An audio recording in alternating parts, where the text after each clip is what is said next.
Welcome to special debate. This is Satish. America Iran యుద్ధం దెబ్బకు crude oil ధరలు భారీగా పెరుగుతున్నాయి. ఇప్పుడు బ్యారెల్కు $19.50 పెంచింది సౌదీ ఆరామ్కో. ఇటు భారత్ పొరుగు దేశాల్లో చమురు ధరలు ఆకాశాన్ని అంటుతున్నాయి. పెరిగిన ధరల భారం భారత్పై కూడా పడనుందా? చమురు ఉత్పత్తులకు గల్ఫ్ దేశాలే దిక్క. ఈ కష్ట సమయంలో రష్యా ఆదుకునేదంతా. దీనికి సంబంధించి ఇన్ డీటెయిల్గా మనం మాట్లాడబోతున్నాం. చర్చలో పాల్గొంటున్నారు ప్రముఖ అంతర్జాతీయ రంగ నిపుణులు మేజర్ శ్రీనివాస్ గారు, అలాగే బిజినెస్ అనలిస్ట్ ప్రభు గారు కూడా డిబేట్లో జాయిన్ అవుతున్నారు. మేజర్ శ్రీనివాస్ గారు, యుద్ధం మొదలైనప్పటి నుంచి అందరిలో ఒకటే భయం, ఒకటే ఆందోళన, ఖచ్చితంగా పెట్రోల్ ఉత్పత్తి ధరలు పెరుగుతాయి అని. ఎందుకంటే గతంలో గల్ఫ్ యుద్ధం జరిగినప్పుడు పెట్రోల్ ధరలు పెరగడం, మనం ఆయిల్ పెట్రోల్ ఉత్పత్తులకి మొత్తం గల్ఫ్ దేశాలపైన ఎక్కువగా ఆధారపడుతున్నాం అన్నది జగమెరిగిన సత్యం. అయితే లార్జర్ సెన్స్లో గతంతో పోల్చుకుంటే గల్ఫ్ దేశాలే కాకుండా మిగతా దేశాలతో కూడా మనకు ఆయిల్ ఒప్పందాలు ఉన్నాయన్నది ఈ మధ్యకాలంలో జరిగిన పరిణామం. కానీ మూల ఏదో ఒక భయం వెంటాడుతూనే ఉంది. పొరుగునున్న శ్రీలంకలో ధరలు భారీగా పెరిగాయి. పాకిస్తాన్, మిగతా బంగ్లాదేశ్లో ధరలు ఆకాశాన్ని అంటుతున్న పెట్రోల్ ఉత్పత్తులు కానీ, గ్యాస్ కానీ, మిగతావన్నీ. ఇప్పుడు లేటెస్ట్గా ఈరోజు అంటే ఈ డిబేట్ పెట్టడానికి మూల కారణంగా నిలిచిన ఒక నిర్ణయం ఏంటంటే, సౌదీ ఆరామ్కో, ఈ సౌదీ అరేబియా కంపెనీ ఒక కీలక నిర్ణయం తీసుకుంది. గత నెలలో చమురు ధరను $17 పెంచిన సౌదీ ఆరామ్కో ఈరోజు మధ్యాహ్నం బ్యారెల్కు $19 పెంచుతున్నట్టుగా ఒక డెసిషన్ తీసుకుంది. అంటే ఖచ్చితంగా మనకు కూడా ధరాఘాతం తప్పదా? మనకు కూడా పెట్రోల్ ఉత్పత్తుల ధరలు పెరిగే ఛాన్స్ ఉందా? ముందుగా 10 టీవీ ప్రేక్షకులకు అందరికీ నమస్కారం అండి. నమస్తే అండి. మనకి ఒక్కసారి భారతదేశానికి సప్లై చేస్తున్నటువంటి కంట్రీస్ ని కనుక మనం చూసుకున్నట్లయితే, out of 100 barrels 35 barrels are coming from Russia. అంటే 35% క్రూడ్ ఆయిల్ దిగుమతి అనేటువంటిది మనకి రష్యా నుంచి దిగుమతి అవుతుంది. ఇరాక్ నుంచి 20% దిగుమతి అవుతుంది. సౌదీ అరేబియా నుంచి 15% మాత్రమే దిగుమతి అవుతుంది, 15% మాత్రమే. యుఏఈ నుంచి 10%, యుఎస్ఏ నుంచి 5%, ఇతర కంట్రీస్ 15% ఉందండి. అంటే మనకి ఆరామ్కో కంపెనీ ఒక కంపెనీ బ్యారెల్ కి మనకి ఒక $15-20 పెంచినంత మాత్రాన డిఫరెన్స్ అనేటువంటిది హ్యూజ్ ఎంటైర్ ప్రైస్ మీద పడేటువంటి ఇమీడియట్ గా పడేటువంటి అవకాశం లేదండి. కారణం ఏంటి అంటే, ఎప్పుడైతే మనకి యుద్ధం ప్రారంభమైందో అక్కడ ఇరాన్ కి, ఇజ్రాయెల్ కి, అమెరికాకి రష్యా మనకు ఒక ఆశ్వాసన ఇచ్చింది. ఏంటి అంటే, డోంట్ వరీ, అంత ముందు కూడా మనం రష్యా నుంచి మనం తీసుకుంటున్నాం. వాళ్ళు కూడా అన్నారు మనకి దిగుమతులు అనేటువంటి పెంచుతాం అని చెప్పి. సుమారు 35%, అంటే నెంబర్ 1 ప్లేస్ లో ఉన్నది రష్యా. రష్యా యొక్క దిగుమతి మీద మనం ఎక్కువగా ఆధారపడుతున్నాం అండి. అయితే మార్కెట్ రేటు ఉదాహరణకి ఒక $70-80 ఉన్నది అంటే మనకి $60-65 కే రష్యా ఇస్తుంది. చాలా చౌక ధరను మనకి ఇస్తుంది Russia. Number 1 point. Number 2 Iraq గనక చూసుకుంటే మనకి 20% అక్కడి నుంచి వస్తుంది. ఈ పర్సంటేజ్ వైజ్ తీసుకుంటే గనక ఇమీడియట్ ఎఫెక్ట్ అనేటువంటిది పడేటువంటి అవసరం లేదు. అయితే గల్ఫ్ దేశాలు అనేటువంటి మనకు ముఖ్యమైనప్పటికీ కూడా నెంబర్ 1 సప్లయర్ రష్యా కాబట్టి మనకి డైరెక్ట్ ఇంపాక్ట్ అనేటువంటిది ఇమీడియట్ గా పడదండి. అలాగే మనం ఒక విషయం గుర్తుపెట్టుకోవాలండి. ఏంటి అంటే, ఒక $10 గనక బ్యారెల్ రేటు $10 పెరిగినట్లయితే భారతదేశంలో 5 నుంచి 7 రూపాయలు మనకి పెట్రోల్ ధర అనేటువంటిది పెరిగేటువంటి అవకాశం ఉంది, ఒక $10 పెరిగితే గనక. అయితే ఆ సిచ్యువేషన్ గనక మనం అవాయిడ్ చేయాలి అంటే ఏం చేస్తారంటే, మనం 40-50% ట్యాక్సెస్ విధిస్తారు. ఈ పెట్రోల్, డీజిల్ యొక్క కాస్ట్ లో 40-50% మనకి ట్యాక్సెస్ ఉంటాయండి. ట్యాక్సెస్ ని తగ్గించడం ద్వారా ఈ ప్రజలకి అందుబాటులో ఉండే విధంగా చూసేటువంటి అవకాశం ఉంది గవర్నమెంట్ పాలసీ. అలాగే మనకి ఎలక్షన్స్ దృష్టిలో పెట్టుకుని గవర్నమెంట్ కూడా ఇమీడియట్ గా పెంచేటువంటి అవకాశం లేదు. కారణం ఏంటి అంటే, మన దగ్గర 90 days స్ట్రాటజిక్ రిజర్వ్స్ అనేటువంటి మన దగ్గర ఉన్నాయి. ఎస్పీఆర్ మనం మెయింటైన్ చేస్తున్నాం, స్ట్రాటజిక్ రిజర్వ్స్ అనేటువంటివి. కాబట్టి ఇటు మ్యాంగ్లూరులోను, విశాఖపట్నంలోనూ ఉన్నటువంటి స్ట్రాటజిక్ రిజర్వ్స్ ఏదైతే ఉన్నాయో అవి 90 days ఫ్లక్చువేషన్స్ అనేటువంటి తట్టుకునే విధంగా మనకు ఉంటుంది కాబట్టి మనకి రష్యా నెంబర్ 1 సప్లయర్ గా ఉన్నంత వరకు, అలాగే సెకండ్ ప్లేస్ లో మనకి ఇరాక్ ఉన్నంత వరకు కూడా ఎటువంటి భయం లేదు. ఆయిల్ ప్రైసెస్ అనేటువంటివి షార్ట్ టర్మ్ లో రిస్క్ లేదండి, కానీ లాంగ్ టర్మ్ లో గనక ఒకవేళ ఇండియా పాకిస్తాన్ లో కనుక ఇమీడియట్ గా యుద్ధానికి దిగినట్లయితే, లేకపోతే ఈ వార్ లో ఇండియా పార్టిసిపేట్ చేయవలసినటువంటి పరిస్థితులు కనుక వస్తే, దెన్ ఇమీడియట్ గా అన్అవాయిడబుల్ సర్కమ్స్టాన్సెస్ లో మనకి ప్రైసెస్ అనేటువంటి పెరిగి ఉంటాయి. అయితే ఆరామ్కో ఏదైతే ఉందో ఆ కంపెనీ మేజర్ ప్రొడ్యూసర్ అయి ఉండొచ్చు, అయినప్పటికీ కూడా అది పెంచినటువంటి దాని మీద మనకి ఉంటుంది, కానీ మార్పు నెగ్లిజిబుల్ గా మనం తీసుకోవచ్చు సార్. ఓకే ప్రభు గారు, మీ అంచనా ఏంటి సార్? గతంలో కూడా మనం యుద్ధం ఎఫెక్ట్ నేపథ్యంలో బిజినెస్ మిగతా రంగాలపై ప్రభావంపై ఇన్ డీటెయిల్గా మనం మాట్లాడుకున్నాం, చాలా డిబేట్స్లో మీరు ఉన్నారు. అలాగే పెట్రోల్ ధరలు పెరగకపోవచ్చు, ఎందుకంటే కేంద్ర పెట్రోలియం శాఖ ఎప్పటికప్పుడు ప్రకటనలు చేస్తూనే ఉంది, వదంతులు పట్టించుకోవద్దని చెప్తోంది, సరిపడా నిల్వలు ఉన్నాయని చెప్తోంది. ఎందుకంటే కరెక్ట్గా మనం కొద్ది రోజుల కిందట ఒక ప్యానిక్ సిచ్యువేషన్ ఉంటే ఆ రోజు మనం డిబేట్ పెట్టుకుంటే మీరు కూడా ఉన్నారు. ఇప్పుడు ఏమవుతున్నాయంటే ఈ గల్ఫ్ దేశాల్లో ఉన్న కంపెనీలు ఇప్పుడు ధరలు కొంచెం ఎక్కువగా పెంచుతున్నాయి. రెండు యుద్ధం ఆగే పరిస్థితి లేదని ట్రంప్ వ్యాఖ్యలు, ట్రంప్ గడువు ఇవన్నీ చూసిన తర్వాత మనకు అర్థమవుతోంది. మీ అంచనా ఏంటి సార్? మనకి ఎఫెక్ట్ ఉంటుందా? పెట్రోల్ శాఖ మనకు ఉంటుందా, లేదా మేనేజ్ చేసుకోగలమా? ఇప్పుడు రిజర్వ్స్ కొంత ఉన్నాయి మనకి. స్టేట్ ఆఫ్ హార్మోస్ కంట్రీస్ యూకేతో ప్రైమ్ మినిస్టర్ కంట్రీస్ జాయిన్ అయ్యాయి. 60 కంట్రీస్ కూడా ఉంది. సో డెఫినెట్ గా వాళ్ళు యాక్సెప్ట్ చేసింది కూడా ఓవరాల్ గా యాక్సెప్ట్ చేశారు. మేము only for the enemies we are against.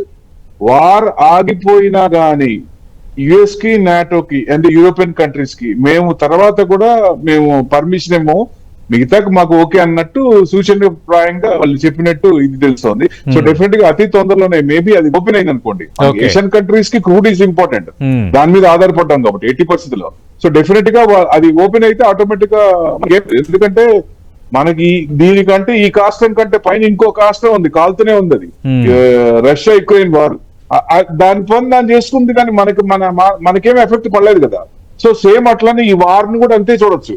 కానీ ఆయనకే pressure main $1 billion daily above ఇదవుతుంది. ప్లస్ ఆయిల్ కన్సంప్షన్ కూడా ఎక్కువ వస్తుంది కదా మిలిటరీ వాళ్ళకి. సో ఆ ప్రెజర్ ఆయన మీద కనపడుతుంది. 80% లో ముందుకు వచ్చి నేనే ఓపెన్ చేసి పాకిస్తాన్ వారప్పుడు కూడా నేనే ఆపాను, నేను చెప్పి అన్ని అంటే ఇక్కడ కూడా చూడండి, వరల్డ్ లో maybe this third country.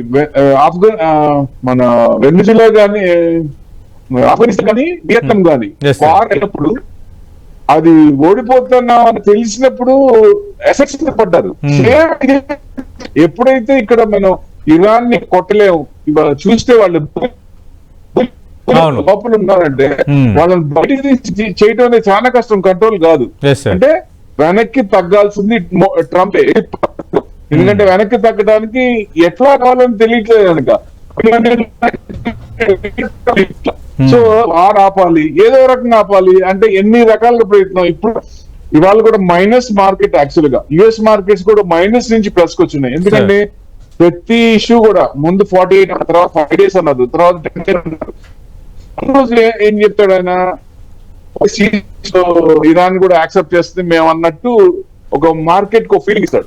Feeling ఏమో కానీ అది ఎవరి ద్వారా వచ్చింది? ఇప్పుడు పాకిస్తాన్ ద్వారా, పాకిస్తాన్ అకౌంట్ అక్కడి నుంచి వచ్చింది అది. సో డెఫినెట్ గా ఇప్పుడు నిజంగా మీకు వారు ఆపాలనుకున్నప్పుడు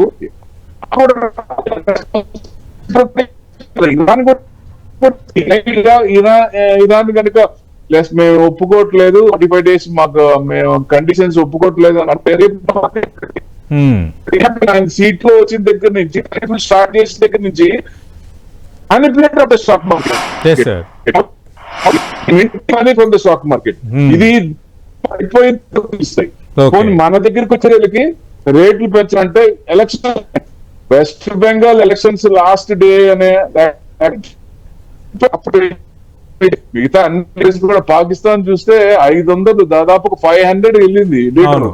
ఇప్పుడు 80 రూపీస్ తగ్గించి 360, 370కి వచ్చారు. అంటే ఎంత ఉంది చూడండి.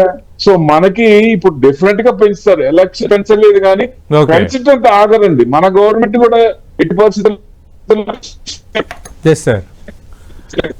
పరిస్థితుల్లో తగ్గించినప్పుడు తగ్గితే ఓకే అప్పుడు ఒపెక్ ప్రకారం చేస్తున్నప్పుడు దాని ప్రకారం రూల్స్ అండ్ రెగ్యులేషన్స్ ఉన్నప్పుడు తగ్గించినప్పుడు తగ్గించాలి కదా. ఎందుకు sir. తగ్గిరు Okay. ఇంకేమో ఇప్పుడు పెంచారనుకోండి పెట్రోల్ బంక్ ఇమీడియట్ గా వెరీ సెకండ్ పెంచేస్తాయి. అదే తగ్గించారనుకోండి లేదు అదే సార్, అవును అవును అది ఇబ్బంది కదా. మీరు అవును. పెంచటేమో టక పెంచేస్తారు, తగ్గించినప్పుడు ఎందుకు తగ్గించ రావాలి కదా. Right, that main thing. Okay. Major Srinivas గారు, ఇందాక మీరు అన్నారు అంటే మనము కేవలం గల్ఫ్ దేశాలపైన ఆధారపడటం లేదు, మిగతా దేశాలపైన కూడా ఆధారపడ్డాం. మనకు ఒక 41 దేశాలతో చమురుకు సంబంధించిన ఒప్పందాలు ఉన్నాయని కొద్ది రోజుల కిందట కేంద్ర పెట్రోలియం శాఖ కార్యదర్శి అఫీషియల్గా ప్రకటన చేశారు. అలాగే ప్రతి 2 రోజులకు ఒక ప్రకటన వస్తుంది, మీరెవరు ఆందోళన పడొద్దు, సమృద్ధిగా పెట్రోలు అలాగే అన్ని ఉత్పత్తులు ఉన్నాయి, సమస్య ఏమీ లేదు అని ప్రకటనలు వస్తున్నాయి. అయితే ఇప్పుడు రష్యా ప్రకటన చూసాం కొద్ది రోజుల కిందట. అంటే ఇప్పుడు రష్యా అంటే మేము ఇక ఆయిల్ అమ్మాలంటే ఖచ్చితంగా మేము డబుల్ రేటుగా అమ్ముతాము అని రష్యా మంత్రి చేసిన ప్రకటన ఒక 2 వారాల కిందట చూసాం. ఒకవేళ అదే కరెక్ట్ అయితే ఇప్పుడు మీరు అన్నారు ఒక 70-80 ముడి చమురు ధర బ్యారెల్కి $70-80 ఉంటే మనకి రష్యా $60 ఇస్తుంది. ఒకవేళ ఈ డబుల్ అంటే ఒక $120 అన్నది అనుకోండి, ఖచ్చితంగా మనకి పెరగడానికి ఛాన్స్ ఉంటుంది కదా. ఆ నష్టాన్ని మనం దేశం ఎట్లా భర్తీ చేసుకుంటుంది? ఇప్పుడు మార్కెట్ రేట్ పెరిగినప్పుడు రష్యా యొక్క బ్యారెల్ రేట్ కూడా పెరుగుతుందండి. అయినప్పటికీ కూడా భారత్ రష్యాల మధ్య ఉన్నటువంటి ఒప్పందం ఏదైతే ఉందో ఆ ఒప్పందం ప్రకారము మంచి సంబంధాల ప్రకారం మనకి మార్కెట్ ప్రైస్ కన్నా తక్కువ వచ్చేటువంటి అవకాశాలు ఉన్నాయి. ఎంటైర్ వరల్డ్ మార్కెట్ లో హైక్ ఉంటే దెన్ రష్యాలో కూడా హైక్ ఉండేటువంటి అవకాశం ఉంది. ఒకవేళ రష్యా ఒకటి పెంచినంత మాత్రాన మనకి మిగిలినటువంటివి ఏదైతే ఉన్నాయో ఆ దేశాల నుంచి మనం దిగుమతులు అనేటువంటి పెంచుకునేటువంటి అవకాశాలు ఉన్నాయండి. ముఖ్యంగా మనకి గల్ఫ్ కంట్రీస్ టుగెదర్ గనక మనం చూసుకున్నట్లయితే ఇరాక్ నుంచి మనకి 20% వస్తున్నప్పటికీ మిగిలినటువంటి గల్ఫ్ కంట్రీస్ నుంచి కూడా మనకు ఉందండి. అయితే మనం ఆల్టర్నేటివ్ సోర్స్ కింద గల్ఫ్ కంట్రీస్ ని చూసుకోవాలి. ఎందుకంటే ఫస్ట్ ట్రాన్స్పోర్టేషన్ ఖర్చు అనేటువంటి గల్ఫ్ కంట్రీస్ చాలా దగ్గరగా ఉన్నాయి కాబట్టి మనకి ట్రాన్స్పోర్టేషన్ ఖర్చు అనేటువంటిది బాగా తగ్గుతుంది. అలాగే భారత్ లో ఉన్నటువంటి రిఫైనరీస్ ఏదైతే ఉన్నాయో ఆ రిఫైనరీస్ కన్స్ట్రక్షన్ అంతా కూడా మనకి గల్ఫ్ ఆయిల్ కి అనుగుణంగా ఉన్నాయండి. అలాగే ఎల్పిజి గ్యాస్ కూడా మనకి ఎక్కువగా గల్ఫ్ నుంచే వస్తుంది. ఫెర్టిలైజర్స్ కోసం ఉపయోగించేటువంటి గ్యాస్ కూడా గల్ఫ్ నుంచే వస్తుందండి. మనకి ఆల్టర్నేటివ్ సోర్సెస్ అనేటువంటి ఉన్నాయి. ఇక్కడ ఎవరు కూడా మన భారతదేశం మీద మోనోపోలీ అనేటువంటి చూపించేటువంటి అవకాశం లేదు. రష్యా కూడా ఒకవేళ మార్కెట్ ప్రైసెస్ పెరిగితే గనక వాళ్ళే పెరుగుతాయి. అయినప్పటికీ కూడా మనకు ఉన్నటువంటి చిరకాల సంబంధాల కారణంగా మనకి తక్కువ ప్రైసెస్ అనేటువంటిది వస్తుందండి. కారణం ఏంటి అంటే మనకి మధ్యప్రాచ్యంలో ఎప్పుడైతే ప్రాబ్లం వచ్చిందో మనకి రష్యా ముందుకు వచ్చిందండి. రష్యా ముందుకు వచ్చి ఏమన్నదండి, పాశ్చాత్య ఆంక్షలు ఉన్నప్పటికీ కూడా మనకి రష్యా అనేటువంటిది ఆదుకుంటాం, డిస్కౌంటెడ్ ఆయిల్ అనేటువంటిది ఇస్తాం అనేటువంటి జరిగింది. మార్కెట్ ప్రైస్ $90 ఉండగా మనకి $70-75 రష్యా అనేటువంటిది ఇవ్వడం జరిగిందండి. కాబట్టి సమీప భవిష్యత్తులో పెరిగితే గనక మార్కెట్ ప్రైసెస్ పెరిగితే గనక అప్పుడు మనకి ఆలోచించవలసినటువంటి అవసరం ఉంది తప్ప అంతవరకు మనం భయపడవలసినటువంటి అవసరం లేదండి. Okay, right. ప్రభు గారు ఇందాక అన్నారు అంటే ఎన్నికలకు దీనికి సంబంధం ఉందని. అంటే భారత ప్రభుత్వం అయితే కొంత మేనేజ్ చేస్తుంది బెస్ట్ గానే అన్న ఒక చర్చ జరుగుతున్నా కొందరు సామాన్యుల్లో మాత్రం ఈ చర్చ ఉంది. ఎందుకంటే 5 రాష్ట్రాల ఎన్నికలు ఉన్నాయి కాబట్టి మే 4న ఫలితాలు తర్వాత కొంత పెంపు ఉండొచ్చు, అంత భారం ఎక్కువ కాకుండా కొంతనే పెంచుతారు ఈ నష్టాన్ని భర్తీ చేసుకోవడానికని. అంటే పెంచక తప్పదా, లేదంటే ఈ మీన్ వేల్ టైంలో కొంత మేనేజ్ అవుతుందా మనకి రిజర్వ్స్ కానీ మిగతావి కానీ? ప్రభు గారు, స్ట్రైట్ ఆఫ్ హార్మోన్స్ ఓపెన్ అయితే పెంచకపోవచ్చు. ఈ వీక్ లో ఏదైనా న్యూస్ వచ్చింది అనుకోండి ఎట్టి పరిస్థితుల్లో, సో డెఫినెట్ గా పెంచకపోవచ్చు. కానీ ఇప్పుడు స్ట్రైట్ ఆఫ్ హార్మోన్స్ నుంచి గత 2 రోజుల్లో పెరిగిన ఒక 8 మన నౌకలోకి సవ్యంగానే వచ్చాయి కదా సార్. అంటే మన భారత నౌకలకి ఇబ్బంది ఏమి ఉండటం లేదు కదా? మరి దాదాపుగా మన ఎక్కువ షిప్స్ అక్కడ ఉన్నాయండి ఇంకా. అంటే వాళ్ళకి రోజుకి హలో కానీ ఇప్పుడు ఎన్ని అవుతున్నాయండి? 2 to 3. ఇప్పుడు మీరు అన్నట్టు ప్రకారం చూస్తే మేబీ 10 to 20. అంటే ఇంకా రావాల్సిన చాలా ఉన్నాయి కదా అన్ని కంట్రీస్ కూడా. మన షిప్స్ కూడా ఎక్కువ ఉన్నాయి అక్కడ, అవ్వాలి. సో అప్పుడు కాకపోతే ఆల్రెడీ కొంచెం క్రూడ్ అనేది హై. మరి ఆ క్వార్టర్ దాంట్లో చూస్తే క్రూడ్ పెరిగినప్పుడు ఇంకా ఇన్ఫ్లేషన్ పెరుగుతుంది కదా, ఇన్ఫ్లేషన్ ఎఫెక్ట్ ఉంటుంది కదా చూస్తే. సో పెంచే ఛాన్స్ ఉంటుంది, ఎందుకంటే క్యాంపెయిన్ లాస్ట్ ఆర్ఎల్స్ మీరు అన్నట్టు ఎలక్షన్ అయిపోయిన డే గాని, సో అక్కడ చేయొచ్చు అని ఉద్దేశం. కాకపోతే మామూలుగా అయితే ఈ పార్టీకి చేయాల్సిందే కదా, ఎప్పుడూ చేసేవాళ్ళు. మేజర్ శ్రీనివాస్ గారు, ఇంకో చర్చ ఏంటంటే $150 వరకు బ్యారెల్ ధర వెళ్ళొచ్చు అనేది ఒక కొత్త డిస్కషన్ స్టార్ట్ అయింది. ఎందుకంటే కొంత ట్రంప్ బెదిరింపుల నేపథ్యంలో కూడా ఇంపాక్ట్ పడుతుంది అన్నది ఎక్కువ మంది చెప్తున్న మాట. ఖచ్చితంగా అప్పుడు పెరగడానికి అవకాశం ఎంత? అంటే ఇప్పుడు మనకి పెట్రోల్ ధర అనేటువంటిది ఎలా ఫిక్స్ అవుతుంది అనేటువంటిది ఒకసారి మనం స్టడీ చేయాలండి. పెట్రోల్ ధరలో మనకి 4 కంపోనెంట్లు కనిపిస్తాయి ప్రధానంగా. ఒకటి క్రూడ్ ఆయిల్ ప్రైస్ ఉంటుంది, రెండోది రిఫైనరీ కాస్ట్ ఉంటుంది, మూడోది ట్రాన్స్పోర్టేషన్ కాస్ట్ ఉంటుంది, నాలుగోది సెంట్రల్ గవర్నమెంట్ స్టేట్ గవర్నమెంట్ విధించేటువంటి ట్యాక్సెస్ అనేటువంటివి ఉంటాయి. ఈ 4 కూడా. అయితే క్రూడ్ ఆయిల్ ప్రైస్ అనేటువంటిది మారినప్పుడు రిఫైనరీ ప్రైస్ అనేటువంటి ఫిక్స్డ్ గా ఉంటుంది, ట్రాన్స్పోర్టేషన్ ప్రైస్ అనేది ఫిక్స్ గా ఉంటుంది.